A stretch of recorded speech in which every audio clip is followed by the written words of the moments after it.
तो स्टूडेंट्स आपके क्लास 10 चल रहा था हमारा फर्स्ट चैप्टर, जिसका नाम था हमारे पास chemical reactions and chemical equation. वही चैप्टर जारी है, टू कंटिन्यू। ठीक है, सही। तो जब चैप्टर जारी है इसका मतलब पढ़ना हम लोगों के लिए जरूरी है, तभी तो सही। पढ़ना जरूरी है तो लेट अस स्टार्ट। अंग्रेजी में हिंदी में शुरू करते हैं। हाँ, केमिस्ट्री का नाम लेके, ठीक है ना, भगवान का नाम तो बराबर लेते रहते। शुरू करते हैं। कह रहा कि अभी हम लास्ट क्लास में आखिरी में हम डिस्प्लेसमेंट रिएक्शन पढ़े थे, ठीक है। तो उसके जस्ट बाद वाली बात स्टार्ट करते हैं। तो उसके जस्ट बाद वाली बात क्या है हमारे पास? डबल डिस्प्लेसमेंट रिएक्शन, ठीक है। तो भैया नाम से ही कुछ न कुछ क्लियर हो रहा होगा, हाँ या ना? Double displacement reaction. वो डबल डिस्प्लेसमेंट रिएक्शन क्या है? अभी हम जब भी डिस्प्लेसमेंट देख रहे थे तो सर ए बी के साथ सी कंबाइन कर रहा था, तो वही ए उनके साथ जुड़ जा रहा था, वहां से एक जने को रिप्लेस कर दे रहा था। लेकिन यहाँ पे क्या है? यहाँ पे दो जने का आपस में एक्सचेंज होगा, दो जने आपस में चेंज होंगे। कैसे?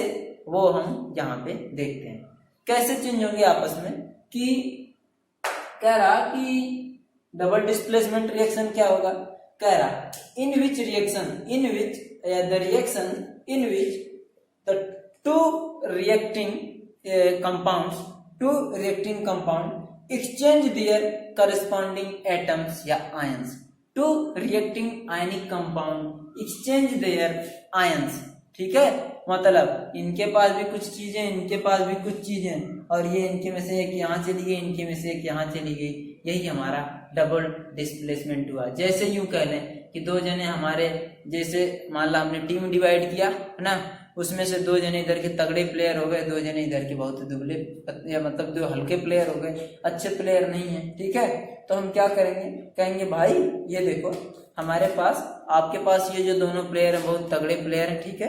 ये ब्लैक एंड व्हाइट जो दिख रहे हैं, ठीक है। इसी तरह से हमारे पास जो दो प्लेयर दिख रहे हैं सर, ब्लू एंड रेड, ये दोनों कमजोर है। तो ऐसा करो ना, एक प्लेयर का एक्सचेंज कर लो। तुम रेड दे दो मुझे, तुम व्हाइट दे दो मुझे। तुम्हारे पास भी कुछ हो गए, हमारे पास भी कुछ हो गए। ठीक इसी तरह का रिएक्शन भी हमारा डबल डिस्प्लेसमेंट रिएक्शन में होता है। अब यहाँ पे ऐसा कोई अकेले होकर डबल डिस्प्लेसमेंट नहीं कर सकता। अकेले का मतलब वो जो कंपाउंड होगा उसके अंदर कम से कम दो पार्ट में डिवाइड होने की, या दो पार्ट में, दो भाग में बनने की उसके पास क्षमता होनी चाहिए, तभी हमारा डबल डिस्प्लेसमेंट रिएक्शन होगा, ठीक है ना। दो यहाँ पे प्रतिस्थापन या विस्थापन जो भी आप पढ़ते हैं वो होगा, क्योंकि वहां पे सिर्फ एक बार नहीं, एक यहाँ से यहाँ गए थे और दूसरा अलग हो गया था, वो तो बात अलग थी, क्योंकि तभी वो उतना था। अभी के केस में ऐसा हो सकता है कि अगर हम आपको एक जनरल बात करें, A B react with X Y या फिर वाई जेड, जो भी, ये तो हम आपको समझाने के लिए कर रहे हैं। तो यूं हम क्या करें, पीछे वाले डिस्प्लेसमेंट में हमने क्या देखा था? ए बी था सर, इनके साथ सी आए थे, ए सी ए बी हो गया था, और हमारे पास सी डी अलग हो। लेकिन ऐसा यहाँ पे नहीं है। यहाँ पे क्या है हमारे पास, जरा देख लेते हैं। यहाँ पे ए के साथ वाई हो जाए, ए के साथ वाई हो जाए, प्लस बी के साथ जेड हो जाए। ये यहाँ है और ये यहाँ है, हाँ या ना? यहाँ पे दो जने का आपस में एक्सचेंज हुआ, इसलिए इसको हम डबल डिस्प्लेसमेंट रिएक्शन बोलेंगे, ठीक है। तो आइए एग्जांपल लेके देखते हैं, ठीक है, सही। आइए देखिए जनाब कैसे हो रहे हैं हमारे पास रिएक्शन। करा इस वाले रिएक्शन में जनरली ना जो हमारा कंपाउंड होगा वो आयनिक होगा। आयनिक का क्या मतलब? आयनिक का ये मतलब कि वो अपने आयंस में टूट सकता है, समझ गए? वो अपने आयंस में टूट सकता है, उसके अंदर ऐसा क्षमता का, वो आयन से बना होगा तो आयन में ही टूटेगा, सही बात है ना। अरे जो आदमी पत्थर से बना, पत्थर तोड़ के पत्थर ही मिलेगा, मिट्टी का बना है तो मिट्टी ही मिलेगा तोड़ने पे। तो आयन से बना है तो तोड़ने, ब्रेक करने, ऐसा करें तो उसके अंदर वो आयंस में डिवाइड हो। और आपको पता है जब कोई आयंस में डिवाइड होता है तो अपोजिट आयंस में डिवाइड होता है, दो आयंस में वो डिवाइड हो जाता है ना, दो आयन में वो डिवाइड होता है, ठीक है, सही। तो कैसे होता है आइए देखते हैं, ठीक। देखते कैसे हैं कि कह रहा है, मान लो देखते हैं हम यहाँ पर डबल डिस्प्लेसमेंट। हमारे पास AgNO3 है सर, जिसका नाम होना चाहिए आपको पता, कई बार हम बता चुके हैं। जिसको नहीं पता इसका मतलब फिर से पढ़ो, अच्छे से पढ़ो, ठीक ना, मैं कुछ कहना रहा। सिल्वर नाइट्रेट इसका नाम है। सिल्वर नाइट्रेट का रिएक्शन हम करा देते हैं आगे NaCl से, तो सेम वही बात हो गई। इसमें देख लो हम बता दे रहे हैं सिल्वर प्लस होता है, ठीक है, और NO3 माइनस होता है, Na प्लस होता है और Cl माइनस होता है। अब इसका मतलब हमने कहा जब भी आपस में दो चीजें जुड़ती है ना, तो उसमें अपोजिट से एक दूसरे से जुड़ती हैं। जो प्लस है वो माइनस से जुड़ेगा, जो माइनस है वो प्लस से जुड़ेगा। तो फिर इसमें अब आगे बताना नहीं, आप इतने समझदार हो ही गए कि आप इतना समझ सकते हैं कि यहाँ पे किसका डिस्प्लेसमेंट होगा, मतलब किसका किसके साथ आपस में कॉम्बिनेशन होगा। प्लस वाला माइनस के साथ जुड़ता, माइनस वाला प्लस के साथ जुड़ता, तो सोचना नहीं, अगर Ag डिस्प्लेस करेगा तो यहाँ से AgCl बनेगा और यही हमारे NaNO3 के साथ जुड़ के क्या मिलेगा, NaNO3। अब यही सिल्वर नाइट्रेट था, सोडियम क्लोराइड नमक साल्ट था, ठीक है, यही हमारा सिल्वर क्लोराइड और सोडियम नाइट्रेट हो गया। और यहाँ पे हमारी डबल डिस्प्लेसमेंट रिएक्शन हो गई, इनका आपस में चोरी चोरी चुपके चुपके सारा काम हो गया, ठीक है, डबल डिस्प्लेसमेंट हो गया, सही है। ओके चलो अगला कुछ और देखें। BaCl2 का H2SO4 के साथ, यहाँ पे देखो सिंगल सिंगल थे ना, आगे कुछ और ही आपको मिलेगा। BaCl2 प्लस H2SO4, यहाँ पे थोड़ा समझना होगा, ठीक है, सही। अगर समझ रहे हैं तो दैट्स टू गुड अंग्रेजी में, ठीक है ना, सही।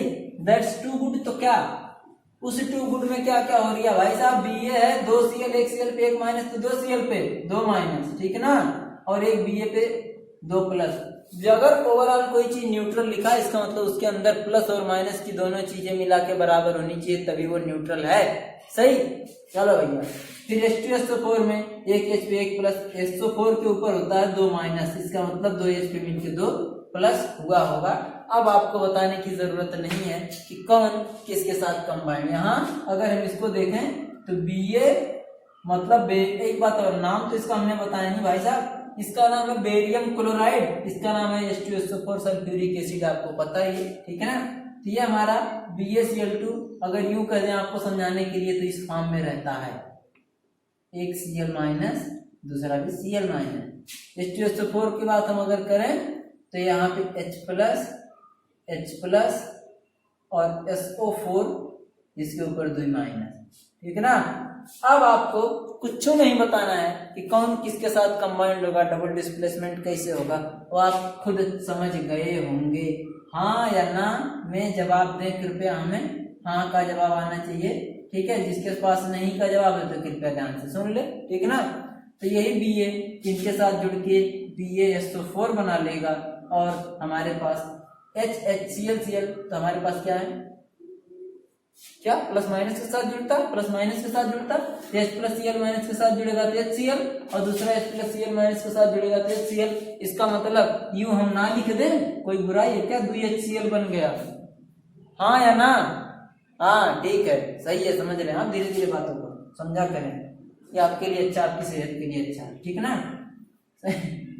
ओके आगे आते हैं। और सर एग्जाम्पल आप देखते हैं, अच्छा ये बार बार हम जो प्लस माइनस आपको दिखा रहे हैं ना, क्योंकि डेफिनेशन बताते वक्त बोले थे कि the reaction in which the two reacting ionic compound exchange there ion या करस्पॉन्डिंग आयन, आयनिक इक्वेशन होंगे, आयनिक कंपाउंड होंगे, वो आयन आपस में एक्सचेंज करके क्या करते हैं, उनको ये जो आयन है आपस में बदलाव करके एक दूसरे के साथ जुड़ जाते हैं। NaOH के साथ HCl, ठीक। और आपको पता दो जने जुड़े होते हैं, उनमें जो ज्यादा इलेक्ट्रोनेगेटिव वो माइनस होता है, जो ज्यादा कम इलेक्ट्रोनेगेटिव वो प्लस होता है। यहाँ पे Na के ऊपर 1 प्लस होता है, टोटल OH के ऊपर 1 माइनस होता है, ठीक है। तो अब आपको बताना है नहीं कि कौन किसके साथ जुड़ेगा, कौन क्या करेगा। और ये बेस होता है, आपको पता है NaOH सोडियम हाइड्रोक्साइड और HCl हाइड्रोक्लोरिक एसिड होती है। और एसिड बेस जब भी मिलते हैं, बचपन से पढ़ते आ रहे हैं, acid combined with base then salt का फॉर्मेशन होता है और सॉल्यूशन का फॉर्मेशन होता है, ठीक है, या वाटर कह देते हैं, जहाँ पे वाटर नहीं बनता वहां पे कोई और सॉल्यूशन भी बनता है।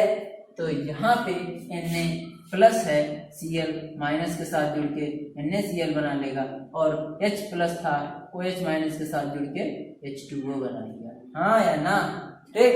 ये सारी चीजें डबल डिस्प्लेसमेंट का एग्जाम्पल हुई, रिएक्शन हुआ, ठीक है। अब आगे आते हैं, अगली टाइप रिएक्शन का पढ़ते हैं, जिनका नाम है प्रेसिपिटेशन रिएक्शन। और प्रेसिपिटेशन रिएक्शन हमने अवक्षेपण अभिक्रियाएं जिसे बोलते होंगे आप, प्रेसिपिटेशन रिएक्शन, ठीक है, सही। प्रेसिपिटेशन रिएक्शन क्या होती है उसे हम देखते हैं। मैंने कहा प्रेसिपिटेट क्या होना, कोई लिक्विड में अगर कोई ऐसा सब्सटेंस है, कोई ऐसा मैटर है जो उनके साथ घुल जाने की, उनके साथ मिल जाने की टेंडेंसी नहीं रखता, वो क्या करेगा, चुपचाप तली में बैठ जाएगा, सेटल डाउन हो जाएगा in the bottom of your बर्तन, ठीक ना, सही। तो उसे हम क्या कहते हैं, प्रेसिपिटेशन रिएक्शन, ठीक। तो प्रेसिपिटेशन रिएक्शन क्या होता है, हमने कहा था कि किसी भी सॉल्यूशन में कोई कंपाउंड या कोई मैटर नहीं घुलने वाला होता, नहीं सॉल्युबल होता है, वो सीधे सेटल डाउन हो जाता है हमारा उसके बॉटम में, ठीक है, हमारे जो भी बीकर या जो भी हमारे बर्तन में वो रखा गया कंटेनर में, उसे हम क्या कहते हैं, प्रेसिपिटेशन रिएक्शन। तो ऐसे एग्जाम्पल आपके पास हो सकता है ना मिले, जैसे माने, हाँ, मान लो दूध है, दूध में हमने खट्टा डाला, हमने कहा कि जो पनीर होता है वो नीचे चला आता है, पानी ऊपर हो जाता है, ठीक है, दूध से, ठीक।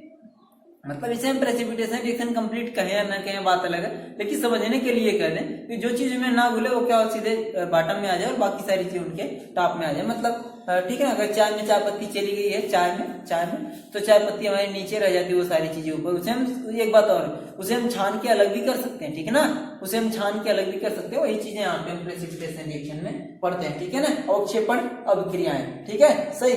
करा the reaction in which one of the product form is an insoluble substance and is thrown out of the solution is called precipitate and this reaction is called precipitation। उसे अवक्षेप कहेंगे और इस रिएक्शन को क्या कहेंगे, अवक्षेपण अभिक्रिया। मतलब रिएक्शन होते समय कोई ऐसा सब्सटेंस उसमें बन जाएगा जो उसमें सॉल्युबल ना होगा, उसे हमें क्या करना है, उसे हमें छान के अलग ही करना है, उसे हम क्या कहेंगे, प्रेसिपिटेट कहेंगे, अवक्षेप कहेंगे, और उस अभिक्रिया को अवक्षेपण अभिक्रिया फिर प्रेसिपिटेशन रिएक्शन कहेंगे, ठीक है ना। तो जैसे अगर हम कह रहा कि AlCl3 हमारा एल्यूमिनियम क्लोराइड, AlCl3 एक एल्यूमिनियम से 3 क्लोराइड जुड़े हुए हैं, AlCl3 हमारा रिएक्ट करता है NH4OH के साथ, ठीक है, NH4OH, इसका नाम है अमोनियम हाइड्रोक्साइड।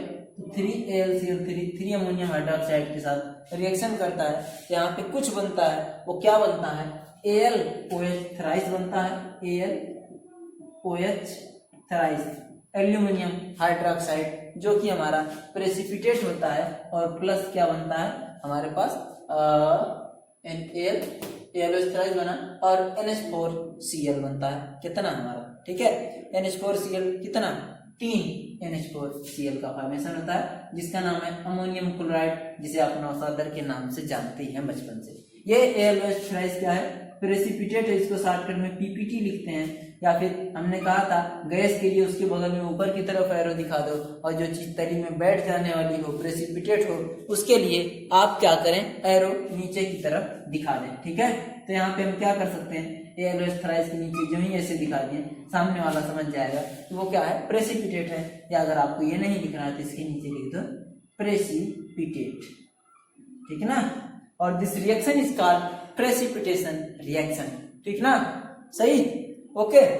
इसी तरह से हमारे पास AgNO3 में AlCl3 डालते हैं, तब भी AgCl का प्रेसिपिटेट नीचे बैठ जाता है, ठीक है। वो रिएक्शन भी हमारी क्या थी, प्रेसिपिटेशन रिएक्शन थी, ठीक है।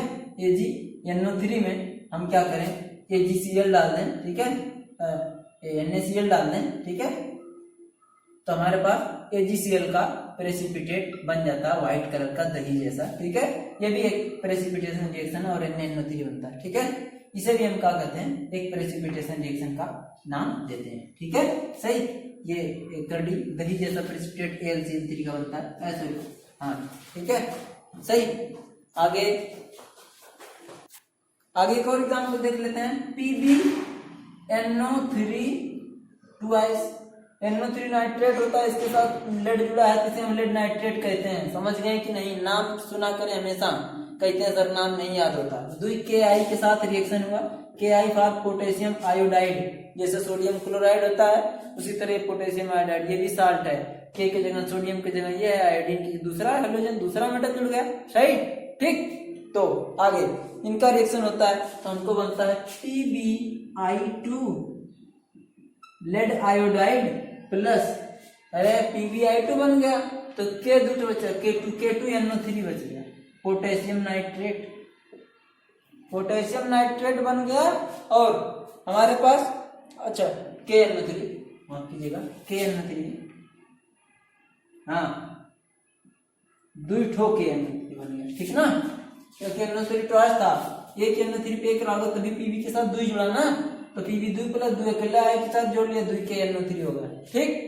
तो और ये हमारा येलो कलर का प्रेसिपिटेट होता है, ये गजब का येलो कलर होता है, पीला कलर, ठीक है ना, लेड आयोडाइड पीला कलर होता है, इसको आप देखना चाहें, ठीक है, आपके किताब में दिया गया है, आप यहाँ पे देख सकते हैं, ये हमारा लेड आयोडाइड, ठीक, सही कलर उस तरह का होता है हमारे पास, सही।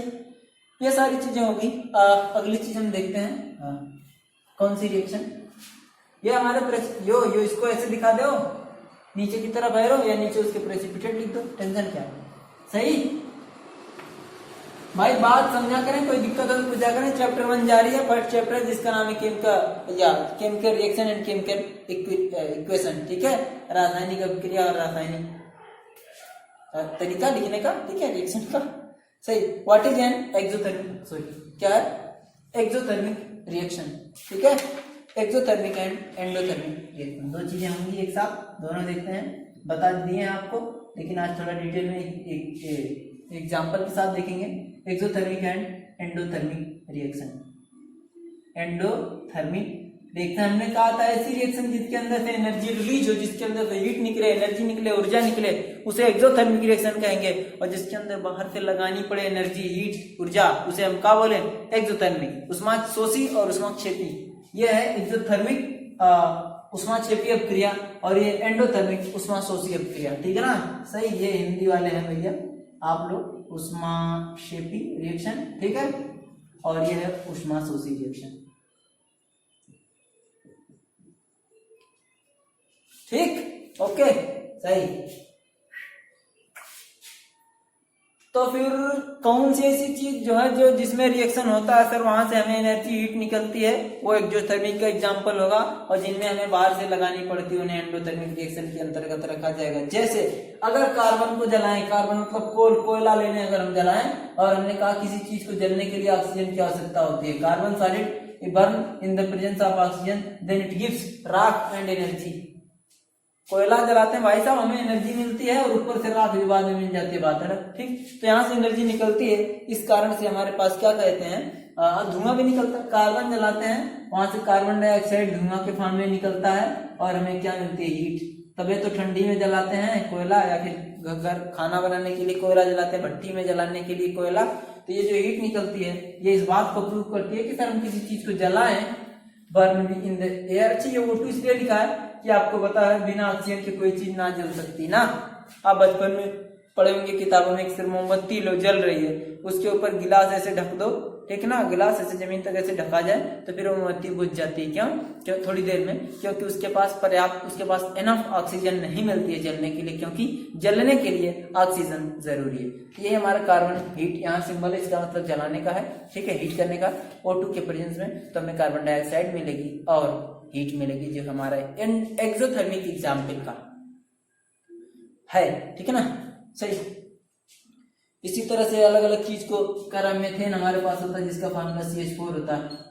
इसके प्रेजेंस में जलाएं तो हमें कार्बन डाइऑक्साइड मिलता है, उसके साथ साथ वाटर मिलता है, फिर एनर्जी भी निकलती है, ठीक है ना, हीट। ये इसके अलावा कोई भी hydrocarbon, methane, ethane, propane, butane, हमारे घर में जो सिलेंडर आता है उसमें ब्यूटेन भरी हुई होती है, आप जलाते हैं तब तो खाना बना पाते हैं। अगर एनर्जी नहीं निकलती वहां से तो आप खाना नहीं बना पाते, वो गैस बिना मतलब की रह जाती। समझे या नहीं समझे, ठीक है। तो ये सारी बातें क्या है, जहां से एनर्जी निकलती है वो एक्सोथर्मिक एग्जाम्पल होते हैं, एक्सोथर्मिक रिएक्शन के एग्जाम्पल होते हैं। ये बात आपने देखा, ठीक है, सही। और कह रहा जैसे सल्फ्यूरिक एसिड को वाटर में डाले तो वहां से भी वो गर्म हो जाता है, कंटेनर जिसमें रखा हुआ, तो वो इस बात को प्रूव करती है कि ये भी एक एक्सोथर्मिक रिएक्शन है, ठीक है। और एलपीजी, केरोसिन मतलब मिट्टी का तेल, डीजल, ये सब की चीजों को जलाए तो वहां से एनर्जी निकलती है, इस बात को प्रूफ है। ये सारी चीजें एक्सोथर्मिक रिएक्शन के अंतर्गत आती है, ऊष्माक्षेपी अभिक्रिया के अंतर्गत आती है, ठीक है ना, सही।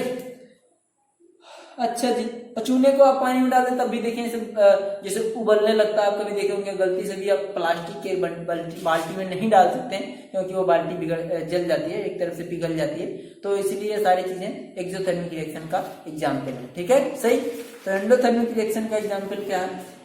एंडोथर्मिक क्या है कि जिन चीजों को बाहर से एनर्जी देनी पड़े उसे हम कहेंगे एंडोथर्मिक रिएक्शन। इसका एक एग्जाम्पल है, अगर नाइट्रोजन गैस और ऑक्सीजन गैस आपस में मिलाएं और उन्हें बाहर से भी हीट दें, जलाएं, हीट करें, तो वो हमको मिलेगा नाइट्रिक ऑक्साइड बनेगा। इसका मतलब अच्छा, एक्सोथर्मिक रिएक्शन का एग्जांपल हमने कहा, the reaction in which heat is liberated into the reaction is called exothermic. और एंडोथर्मिक रिएक्शन वह एक्सोथर्मिक या ऊष्माक्षेपीय अभिक्रियाएं होती जिन अभिक्रियाओं में हमें एनर्जी निकलती हो, और एंडोथर्मिक रिएक्शन ऊष्माशोषी अभिक्रिया वो होती है जिसमें हमें एनर्जी बाहर से लगानी पड़े, मतलब the reaction in which the process with the absorption of heat, जहां पे हीट का एब्जॉर्प्शन हो वो कहलाती है एंडोथर्मिक रिएक्शन। यही कह रहा सर, N2 गैस ले लो,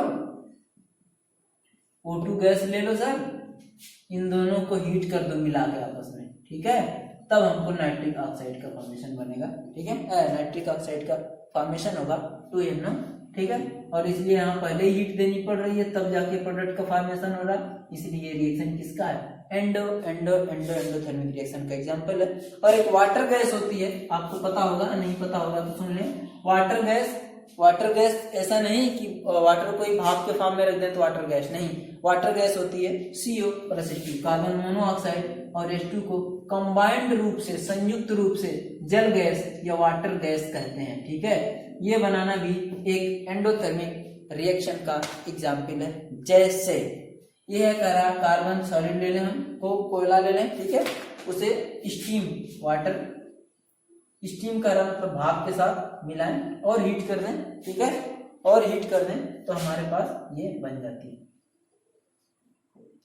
और हीट कर दें तो CO प्लस H2 का फॉर्मेशन होता है, जिन्हें हम क्या बोलते हैं? वाटर गैस, जिन्हें हम बोलते हैं जल गैस। और ये कह रहा है भी हमारे एंडोथर्मिक रिएक्शन का एग्जांपल है, क्योंकि हमें इसमें बाहर से हीट लगानी पड़ी, इसलिए ऊष्माशोषी अभिक्रिया का उदाहरण है, ठीक है, ओके। तो वाटर को अगर भाप में बदलना हो, पानी को गरमाना हो कि भाप में बन जाए, तबे बाहर से गरमाना पड़ेगा। जो ही आपने गरमाया इसका मतलब बाहर से एनर्जी लगाया, और जो ही बाहर से एनर्जी लगाया इसका तो रिएक्शन एंडोथर्मिक रिएक्शन कहलाया, ऊष्माशोषी अभिक्रिया कहलाया, बात खत्म, ठीक ना। तो आज की क्लास के लिए इतना ही। आगे की क्लास में हम पढ़ेंगे ऑक्सीडेशन एंड रिडक्शन अभिक्रिया, वो भी चैप्टर फर्स्ट ही है, ठीक है, जारी है भी आपका चैप्टर फर्स्ट, ठीक है, उसका नाम है ऑक्सीडेशन एंड रिडक्शन अभिक्रिया, पढ़ेंगे ऑक्सीडेशन एंड रिडक्शन अभिक्रिया, ऑक्सीडेशन एंड रिडक्शन रिएक्शंस, वो चीजें हम पढ़ेंगे कल।